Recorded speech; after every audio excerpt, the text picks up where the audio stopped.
नमस्कार, मी यामिनी महामुंडकर. साम संजीवनी या आरोग्य विषयक कार्यक्रमात तुम्हा सर्वांचं स्वागत आहे.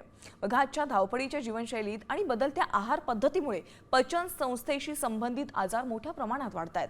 दुर्दैवानं पचन संस्थेचा कर्करोग म्हणजेच जीआय कॅन्सर हा असा एक आजार आहे ज्याची सुरुवातीची लक्षणं अत्यंत सामान्य वाटतात. कधी सतत होणारे अपचन तर कधी पोट फुगणं अशा साध्या वाटणाऱ्या तक्रारींमागे कर्करोगासारखा गंभीर आजार दडलेला असू शकतो.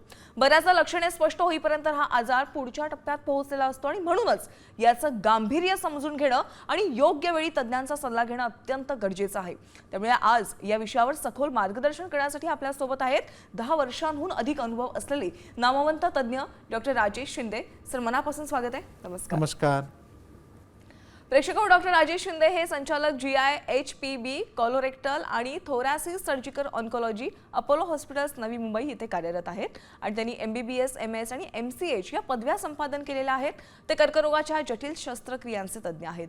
त्यांना राष्ट्रीय आणि आंतरराष्ट्रीय स्तरावर पुरस्कारांनी सन्मानित करण्यात आलेलं आहे. ऑन्कोलॉजी क्षेत्रातील उत्कृष्ट कार्यासाठी ते ओळखले जातात आणि सध्या ते अपोलो हॉस्पिटलशी जोडले गेलेले आहेत. रुग्णांना अत्यंत कुशल आणि संवेदनशील वैद्यकीय सेवा प्रदान करण्यात ते कार्यरत आहेत. तर प्रेक्षक हो, या लाईव्ह कार्यक्रमामध्ये तुम्ही डॉक्टरांना जीआय कॅन्सर विषयी काही प्रश्न असतील किंवा काही शंका असेल तुम्हाला तर थेट विचारू शकता आणि त्यासाठी आमचा स्टुडिओ क्रमांक अगदी लगेचच लिहून घ्या 022410106110. चला तर मग आपण विषयाला सुरुवात करूया. सर, विषयाशी निगडीतच माझा पहिला प्रश्न आहे की सुरुवातीला आपल्या प्रेक्षकांना सांगा, जीआय कॅन्सर म्हणजे नेमकं काय आहे? जीआय कॅन्सर म्हणजे हे जीआय ट्रॅक्ट किंवा गॅस्ट्रोइंटेस्टायनल ट्रॅक्ट या अवयवामधून ओरिजिन होणारे कॅन्सर. गॅस्ट्रोइंटेस्टायनल ट्रॅक्ट म्हणजे आपली पचनसंस्था किंवा डायजेस्टिव्ह सिस्टम असते. ती सुरुवात होते आपल्या तोंडामध्ये. पहिले अन्ननलिका म्हणजे इसॉफेगस, नंतर स्टमक किंवा जठर, मग small intestine, large intestine, rectum आणि शेवटी गुद्द्वार म्हणजे ॲनल कॅनल. या डायजेशनशी रिलेटेड ही डायरेक्ट गॅस्ट्रोइंटेस्टायनल ट्रॅक्ट झाला. पण डायजेशनसाठी निगडीत आणखी जे काही बाकीचे अवयव आहेत जसे लिव्हर, पॅनक्रियाज, यकृत, स्वादुपिंड, गॉल ब्लॅडर पित्ताशय आणि पॅनक्रियास मी ऑलरेडी सांगितले, या सगळ्या अवयवांना एकत्रितपणे आम्ही गॅस्ट्रोइंटेस्टायनल ट्रॅक्ट असं म्हणतो. जेव्हा यापैकी कोणत्याही अवयवाला कॅन्सरची बाधा होते किंवा कॅन्सरचा प्रादुर्भाव होतो त्या गोष्टींना तेव्हा आम्ही गॅस्ट्रो इंटेस्टायनल कॅन्सर झाला असं समजतो. बरं सर, अनेकदा जीआय कॅन्सरला सायलेंट म्हणून देखील ओळखलं जातं, तर याचा नेमका अर्थ काय आहे? हा खूप चांगला प्रश्न आहे. अनफॉर्च्युनेटली गॅस्ट्रो इंटेस्टायनल कॅन्सर हे बाकीच्या कॅन्सरच्या किंवा कर्करोगांच्या तुलनेत खूप जास्त जटिल म्हणजे कॉम्प्लेक्स असतात. खूप लेट स्टेजेसमध्ये म्हणजे पहिल्या दुसऱ्या स्टेजेसमध्ये फार कमी वेळा डायग्नोज किंवा निदान होतात. त्याचं कारण असं आहे की हे जे आपले गॅस्ट्रो इंटेस्टायनल ऑर्गन्स आहेत, अवयव आहेत, ते आपल्या पोटामध्ये ॲब्डॉमेनमध्ये हे आहेत, सिच्युएटेड आहेत आणि बऱ्याचदा त्यांचं इनिशियल स्टेजमध्ये काहीही लक्षण नसतं किंवा सिम्पटम्स नसतात, साईन नसतात. त्यामुळे आम्ही गॅस्ट्रो इंटेस्टायनल कॅन्सर्सला कधी कधी सायलेंट कॅन्सर पण असं म्हणतो, कारण त्यांचं निदान जे आहे ते लेट स्टेजेसमध्ये होतं. उशिरा त्याचं निदान उशिरा त्याचं निदान होतं. पण सर, सुरुवातीला काही लक्षणे काही दिसत असतील तर ती लक्षणे कोणती असतात आणि जी लक्षणे दिसलीत की लोकांनी दुर्लक्षित करू नये त्याविषयी सांगा. जसं मी असं सांगितलं की गॅस्ट्रो इंटेस्टायनल ट्रॅक्ट ही एक अम्ब्रेला आहे. त्यामध्ये मल्टिपल म्हणजे वेगळे वेगळे ऑर्गन्स किंवा अवयव आहेत. हा एक गॅस्ट्रो इंटेस्टायनल कॅन्सर हा एक कॅन्सर नाही आहे. अन्ननलिकेचा कॅन्सर वेगळा, जठराचा कॅन्सर वेगळा, लिव्हर कॅन्सर वेगळा, स्वादुपिंडाचा कॅन्सर वेगळा, छोट्या आतड्याचा कॅन्सर वेगळा, लार्ज इंटेस्टाईनचा वेगळा आणि रेक्टमचा वेगळा. ह्या प्रत्येक कॅन्सरची जी लक्षणं आहेत ते वेगळे वेगळे आहेत. जसं की अन्ननलिकेचा जर कॅन्सर असेल, कोणत्या व्यक्तीला, कोणत्या रुग्णाला जर गिळायला त्रास होत असेल, सुरुवातीला सॉलिड जेवण जायला त्रास होतोय किंवा त्याला जेव्हा ते अन्नाचा घास आतमध्ये जातो तेव्हा त्याच्यात रेट्रोस्टर्नल बर्निंग होतं आम्ही त्याला म्हणतो, आणि खूप त्याला वेळ लागतो तो घास खाली गिळायला. पेशंटला कळतं की माझा घास खाली जायला त्रास होतो. मग काही दिवसांनी तो सॉलिडवरून सेमी सॉलिड फूडवर पण तसाच होतो आणि नंतर आणखी जर त्याच्यावर दुर्लक्ष केलं तर पेशंट पाणीसुद्धा गिळू शकत नाही. याला आम्ही सायंटिफिक लँग्वेजमध्ये डिस्फेजिया म्हणतो. सो हे एक प्रकारचं लक्षण झालं अन्ननलिकेच्या कॅन्सरचं. तसं त्याचप्रमाणे जठराच्या कॅन्सरची लक्षणं वेगळे आहेत. लिव्हर म्हणजे यकृताच्या कॅन्सरची लक्षणं वेगळे आहेत. स्मॉल इंटेस्टाईन, लार्ज इंटेस्टाईन या सगळ्या आपापल्या वेगवेगळ्या कॅन्सरची लक्षणं वेगवेगळे असतात. ॲज अ एक्सपर्ट आम्ही जे तज्ज्ञ असतो, जेव्हा आमच्याकडे रुग्ण येतो तेव्हा तो आम्हाला त्यांचे जेव्हा लक्षणं किंवा सिम्पटम्स सांगतो तेव्हा आम्ही आमच्या डोक्यामध्ये ॲनालाइज करून या कन्क्लुजनपर्यंत पोहोचतो की यांना कदाचित ह्या अवयवाचा प्रादुर्भाव झालेला असेल आणि तशा प्रकारे आम्ही आमच्या निदानापर्यंत पोहोचतो. बरं, आता तुम्ही अन्ननलिकाचा कॅन्सर झालाय याची लक्षणं सांगा. GI साठी कशा प्रकारची लक्षणं दिसतात? GI कॅन्सर झाला हे कसं ओळखायचं? सो अन्ननलिकेचा कॅन्सर इज ऑल्सो GIचा कॅन्सर. मी तेच सांगतोय की GI कॅन्सरमध्ये वेगळे वेगळे ऑर्गन्स आहेत. सो त्याच्यात हे सगळे 7-8 ऑर्गन्स जे मी तुम्हाला सांगितले ते सगळे त्याच्यात इन्क्लुडेड आहेत आणि त्यांची प्रत्येक कॅन्सरची जी लक्षणं आहेत ती वेगळे वेगळे आहेत. त्यांना सगळ्यांना आपण एका याच्यात कंबाईन करतो कारण ही एक ऑर्गन किंवा अवयव संस्था आहे. पचन संस्था ज्याला आपण म्हणतो, डायजेस्टिव्ह ट्रॅक्ट. हे सगळे वेगळे वेगळे अवयव आहेत ते त्यात इन्क्लुडेड आहेत. सर, सतत पोट फुगणं असेल किंवा शौचाच्या सवयींमध्ये काही बदल झातात तर हे जे गंभीर प्रकारचे आजाराची लक्षणे असू शकतात का?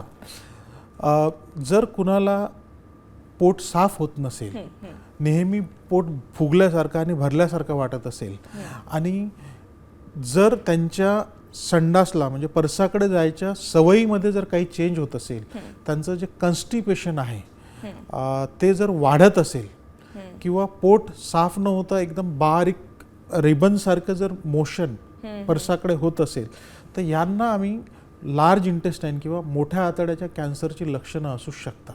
बरं. त्याच्यामुळं ह्या गोष्टींना पर्टिक्युलरली जेव्हा त्या रुग्णाला यासोबत जर भूक लागत नसेल, वजन कमी होत असेल तर नक्कीच त्याच्या मुळात जाणं गरजेचं आहे. त्याचं प्रॉपर इन्व्हेस्टिगेशन करून निदान लावणं गरजेचं आहे. बरं, आता समजा एखाद्या रुग्णाचं वजन वारंवार कमीच होत चाललंय तर याचे संकेत काय समजायचे? सो GI कॅन्सर्समध्ये वजन कमी होणं, भूक कमी लागणं हे एक प्रकारचं महत्त्वाचं लक्षण समजलं जातं.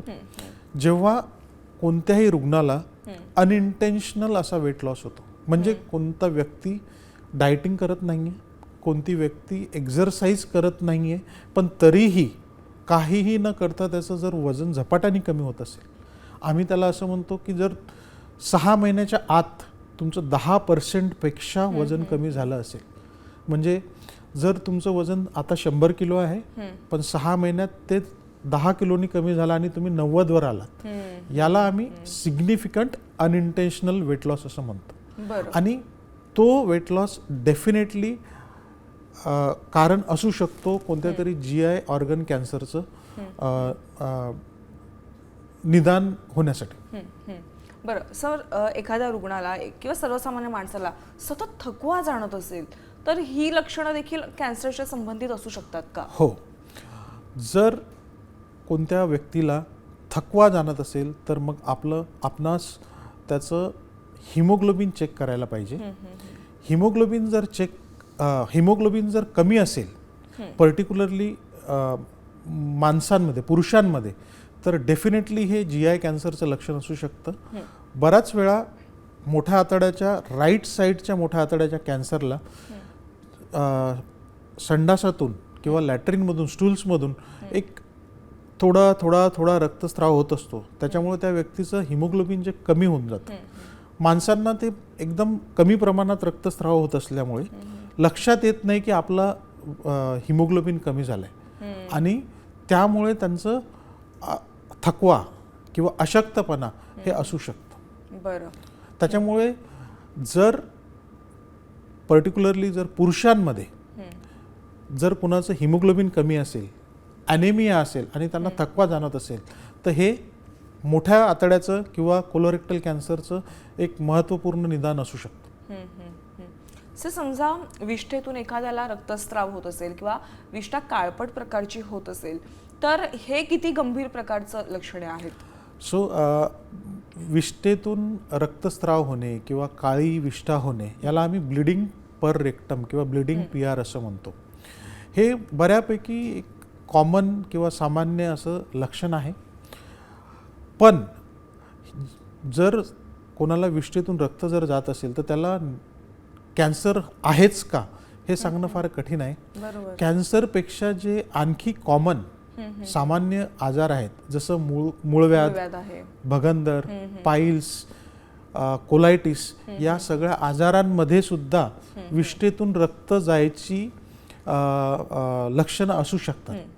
आणि इनफॅक्ट ब्लिडिंग पर रेक्टमचं more common causes are piles, fissure, fistula. Cancer असणं फार कमी आहे. पण जर कोणत्या व्यक्तीला वारंवार रक्त जात आहे, परसिस्टन्स म्हणजे या सगळ्या गोष्टींची ट्रीटमेंट केल्यावरही 3 आठवडे, 4 आठवडे, 1 महिना, 2 महिना तरीही त्यांना आराम पडत नाही आहे पाईल्सचा, फिशरची ट्रीटमेंट केल्यावर, तर मात्र आपल्याला याच्या इन्व्हेस्टिगेशन करायला पाहिजे आणि त्यांची काही टेस्ट करायला पाहिजे टू रूल आउट की काही मोठ्या आतड्याचा किंवा छोट्या आतड्याचा कॅन्सर तर नाही आहे. बरं सर, समजा एक काहींना काहीही खाल्लं तरी ॲसिडिटीचा त्रास होत असेल, काही अन्न गिळताना त्रास होत असेल, तर या गोष्टींकडे किती गांभीर्यानं पाहिलं पाहिजे? सो ॲसिडिटी बऱ्यापैकी कॉमन सिम्पटम्स आहे किंवा लक्षण आहेत. प्रत्येक ॲसिडिटी ही कॅन्सरची नसते. बरोबर. त्याच प्रकारे अन्न गिळणं पण प्रत्येक अन्न गिळायला त्रास जो असतो तो कॅन्सरचा नसू शकतो. पण जसं मी मगाशी सांगितलं की अन्न गिळायला त्रास होणं किंवा डिस्फेजिया हे अन्ननलिकेचा कॅन्सरचं निदान किंवा लक्षण असू शकतं. त्याचप्रमाणे ॲसिडिटी प्रमाणापेक्षा बाहेर जर असेल तर कधी कधी एक अनकॉमन ट्युमर्स आम्ही त्याला म्हणतो, न्यूरोएंडोक्राईन ट्युमर्स, ते सुद्धा हे कारण असू शकतात एकदमच रिफ्रॅक्टरी ॲसिडिटी असण्याचं. ॲज सच ॲसिडिटीचा आणि कॅन्सरचा काही संबंध नाही किंवा काही लिंक नाही आहे. म्हणजे ॲसिडिटीमुळे कॅन्सर होतो असं मात्र नाही आहे. बरोबर. सर, आता तुम्ही ही सगळी लक्षणं पण सांगितलेली आहेत, कशा प्रकारचा कॅन्सर असतात GI मध्ये हे पण सांगितलेलं आहे. सर, ते निदान करायचं असेल तर ते कसं करायचं? सो जसं मी म्हटलं की कोणता व्यक्ती जेव्हा आमच्याकडे येतो तेव्हा आम्ही त्यांची पहिली लक्षणं आणि त्यांचे सिम्पटम्स, साईन्स समजून घेतो. नंतर आम्ही आमच्या कन्क्लुजनवर किंवा अंदाजावर पोहोचतो की यांना कदाचित या अवयवाची प्रादुर्भाव किंवा कॅन्सर असू शकतो आणि त्या प्रकारे मग आम्ही काही टेस्ट सांगतो. जेव्हा आम्हाला असं वाटतं की या व्यक्तीला, पर्टिक्युलर व्यक्तीला लार्ज इंटेस्टाईनचा कॅन्सर असू शकतो किंवा स्मॉल इंटेस्टाईनचा कॅन्सर असू शकतो, तेव्हा आम्ही त्यांना कोलोनोस्कोपी म्हणजे जी एंडोस्कोपी आहे ती गुदद्वाराद्वारे केली जाते. त्याच्यात आपण डायरेक्ट कॅमेरा आतमध्ये टाकतो, ट्यूब, आणि बघतो की लार्ज इंटेस्टाईन किंवा कोलॉनच्या आतमध्ये काही एखादी गाठ आहे का, काही ट्यूमर आहे का, आणि असेल तर ती कुठे आहे. जर ती आहे गाठ तर आपल्याला दिसते कोलोनोस्कोपीवर, तर मग तेव्हा आपण त्याची तेव्हाच बायोप्सी करतो आणि बायोप्सीच्या रिपोर्टवर कन्फर्म केलं जातं की याला मोठ्या आतड्याचा कॅन्सर झालेला आहे. नक्कीच.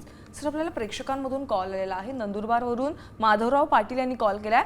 सर नमस्कार, तुमचा प्रश्न विचारा. नमस्कार. सर, माझा आवाज तुमच्यापर्यंत पोहोचतोय?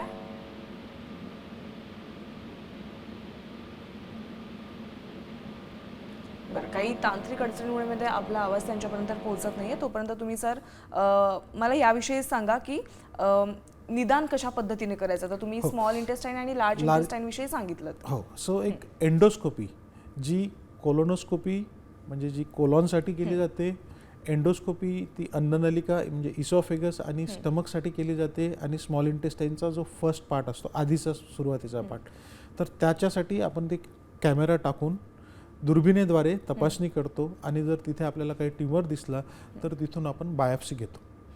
एकदा बायोप्सीवर निदान कन्फर्म झालं की मग नंतर आम्ही डिपेंडिंग ऑन द बायोप्सीचा काय प्रकार आहे, डिपेंडिंग ऑन की ते लोकेशन कुठे आहे, मग आपण आणखी काही फर्दर टेस्ट करतो, ज्यामध्ये सिटी स्कॅन बरं. किंवा पेट स्कॅन किंवा MRI या गोष्टी, या टेस्टचा समावेश असतो. आणि काही वेळा काही ट्युमर मार्कर्स असतात, जे इंटेस्टायनल कॅन्सरचे ट्युमर मार्कर्स वेगळे असतात, पॅनक्रियाटिक कॅन्सरचे ट्युमर मार्कर्स वेगळे असतात, लिव्हर कॅन्सरचे ट्युमर मार्कर्स वेगळे असतात. सो एकंदरीत आम्ही ट्युमरला किंवा कॅन्सरला लोकेट करण्यासाठी पहिले एंडोस्कोपी किंवा कोलोनोस्कोपी करतो, त्याची बायोप्सी घेतो, नंतर त्याचा शरीरामध्ये किती प्रादुर्भाव झालेला आहे, की तो एकाच ठिकाणी आहे किंवा आणखी कुठे पसरलेला आहे ते बघण्यासाठी इमेजिंग म्हणजे सिटी स्कॅन, पेट स्कॅन, MRI करतो. आणि ह्या सगळ्या आणि त्याला सपोर्टिव्ह करण्यासाठी जे ट्युमर मार्कर्स आहेत ते करतो. ह्या सगळ्या टेस्ट झाल्यात की माझं जे निदान आहे ते कन्फर्म होतं. आणि कॅन्सरचा प्रादुर्भाव किती पर्यंत आहे, किती पसरलेला आहे ते पण कन्फर्म होतं. आणि मग नंतर आपण पेशंटचं ट्रीटमेंटचा जो प्लॅन आहे तो डिसाईड करतो. नक्कीच. सर, प्रेक्षकांमधून आपल्याला कॉल आलेला आहे. बुलढाणावरून रेखा चव्हाण यांनी कॉल केलाय. ताई नमस्कार, माझा आवाज तुमच्यापर्यंत पोहोचतोय?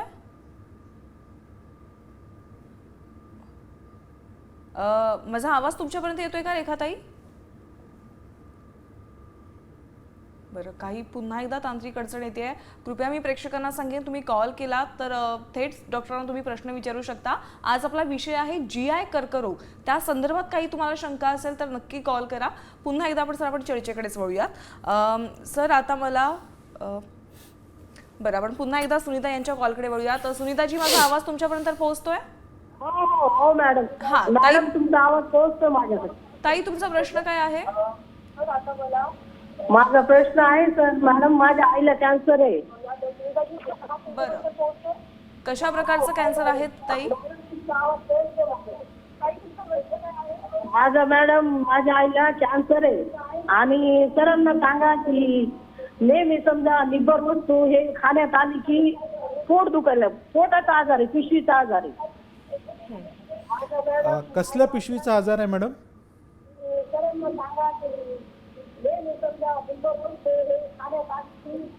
माफ करा, मला तुमचा प्रश्न समजत नाहीये. तुम्ही मला परत सांगाल? सर, अंगावर एकदम कपडा जाऊ लागला. कपडा गेल्याच्या नंतर ते मग आम्ही होमिओपॅथी. ताई, तुम्ही टीव्हीचा आवाज कमी करा आणि मला थेट अंगावर प्रश्न लाल कपडा विचारा. जाऊ लागला सर. बरं, पण तुम्हाला कॅन्सर, तुमच्या आईना कोणत्या प्रकारचा कॅन्सर आहे? पिशवी काढली आणि पिशवी काढली. पिशवी काढली. मग नंतर कमलनयन बजाजला इलाज केला सर माझ्या आईचा. बरं रेडिएशन दिले, केमो दिले. बरं, आता काय त्रास आहे? आता काय त्रास आहे?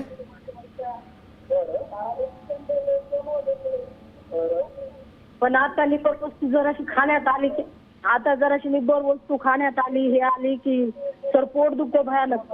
पोट दुखतंय, दुसरं काहीच नाही.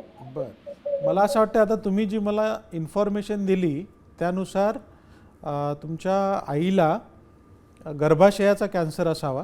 त्यांची जी ट्रीटमेंट आहे, त्यांचं गर्भाशय काढलं आहे आणि नंतर किमोथेरपी आणि रेडिओथेरपी ही ट्रीटमेंट तुमची झालेली आहे. आत्ता सध्या तुमचा जो प्रॉब्लेम आहे तो आहे की तुमचं पोट दुखतं खाल्ल्यावर. याचा तुमच्या आजाराशी नॉर्मली काही संबंध नसतो. याचं काही कारण दुसरं असू शकतं. मी तुम्हाला सजेस्ट करेल की तुमची ट्रीटमेंट जिथे झालेली आहे, कमलनयन बजाज बहुतेक तुम्ही म्हटलं मला, तिथे जाऊन तुमचे जे तज्ज्ञ डॉक्टर आहेत एकदा त्यांना दाखवून द्या. कधी कधी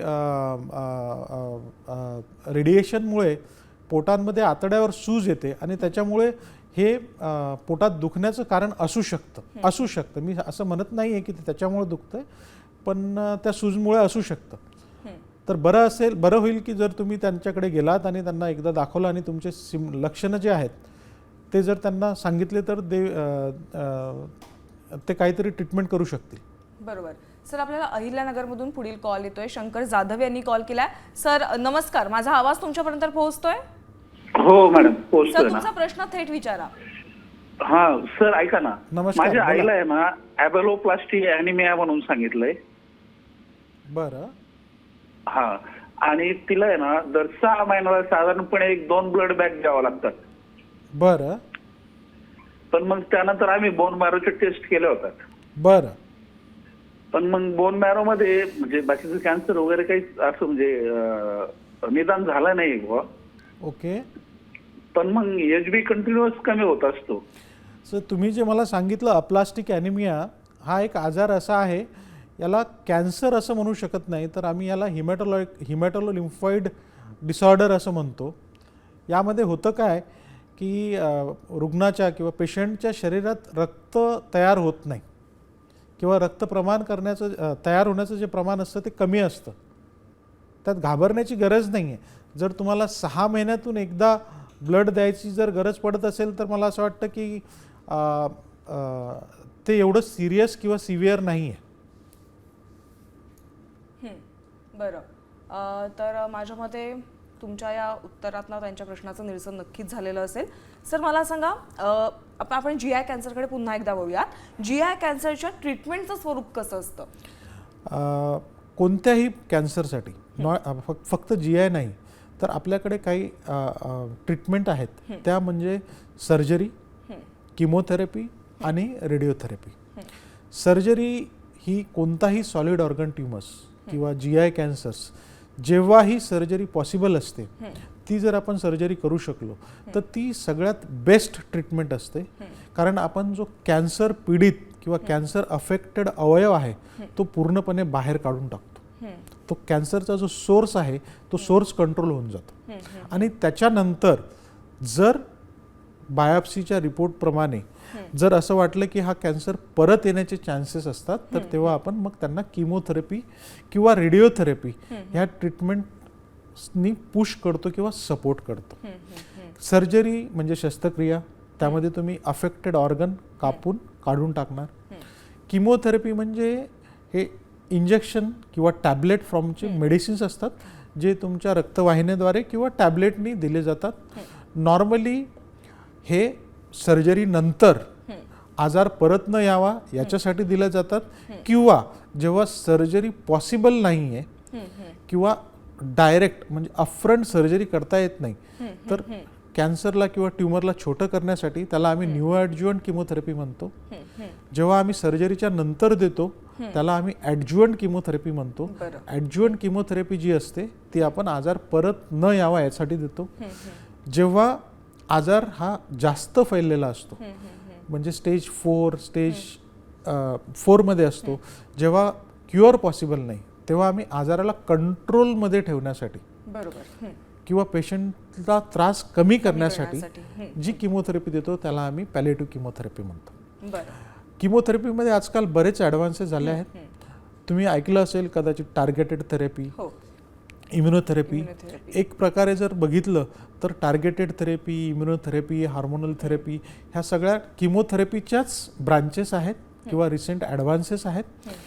प्रत्येक पण टार्गेटेड थेरपी किंवा इम्युनोथेरपी ही आपण प्रत्येक रुग्णाला किंवा प्रत्येक कॅन्सरमध्ये देत नाही. आपण त्यासाठी काहीतरी स्पेशल टेस्ट करतो. जर त्या टेस्ट पॉझिटिव्ह असल्या तर मग टार्गेटेड किंवा इम्युनोथेरपी ॲड करता येतात. तिसरी मॉडॅलिटी कोणत्याही कॅन्सरच्या ट्रीटमेंटची जी असते ती रेडिएशन, त्याला विकिरणशास्त्र असं म्हणतात. त्याच्यामध्ये आपण एक्सरेजनी त्या ट्युमरला बर्न करायचं काम करतो. आता मोस्ट ऑफ द GI कॅन्सर्समध्ये जर आजार पहिल्या किंवा दुसऱ्या स्टेजमध्ये डिटेक्ट झाला तर ते फक्त सर्जरीने ट्रीटमेंट होते. पण जर 3rd स्टेजमध्ये जर गेला तर त्यांना डिपेंडिंग ऑन द लोकेशन म्हणजे जठराचा असेल तर फक्त सर्जरी आणि किमोथेरपीनं होऊन जातं. परंतु जर अन्ननलिकेचा असेल तर त्या रुग्णाला 3ऱ्या स्टेजच्या ट्रीटमेंटसाठी सर्जरी, किमोथेरपी आणि रेडिओथेरपी पण लागते. तसंच रेक्टम म्हणजे लार्ज इंटेस्टाईनच्या मोठ्या आतड्याचा शेवटचा जो पार्ट असतो त्यामध्ये सुद्धा सर्जरी, रेडिओथेरपी आणि किमोथेरपी या तीनही मॉडॅलिटीज, तीनही प्रकारची ट्रीटमेंट ही करून घ्यावं लागते जर आपल्याला पूर्णपणे बरं व्हायचं असेल तर. बरं सर, जाता जाता अगदी थोडक्यात प्रेक्षकांना आपला सल्ला काय द्याल तुम्ही? हो, मला असं वाटतं की गॅस्ट्रोइंटेस्टायनल कॅन्सर हे जरी खूप कॉम्प्लेक्स जटिल आणि डायग्नोसिससाठी डिफिकल्ट किंवा कठीण असले तरी गॅस्ट्रोइंटेस्टायनल कॅन्सरला घाबरायची गरज नाही आहे. खरं जर आपण लक्षणांकडे त्यांच्या सिम्पटम्सकडे दुर्लक्ष जर केलं नाही आणि वेळीच तज्ज्ञांचा जर सल्ला घेतला, त्यांच्या मार्गदर्शन घेतलं, तर गॅस्ट्रोइंटेस्टायनल कॅन्सर सुद्धा भलेही तो अन्ननलिकेचा कॅन्सर असो, स्टमकचा कॅन्सर असो, लिव्हरचा असो, पॅनक्रियाचा असो, हे जर वेळेत निदान झालं, वेळीच उपचार घेतले, प्रॉपर व्यवस्थित उपचार घेतले, तर ते पूर्णपणे बरे होऊ शकतात. नक्कीच. सर, तुम्ही आज साम टीव्ही मध्ये आलात आणि प्रेक्षकांना GR कॅन्सरवर, GR प्रकारच्या कॅन्सरवर कशा प्रकारे आपण मात करू शकतो यावर योग्य माहिती दिली, त्याबद्दल मनापासून आभार आहेत. धन्यवाद. नमस्कार. थँक्यू. तर साम संजीवनीमध्ये आपण इथेच थांबतोय. नमस्कार.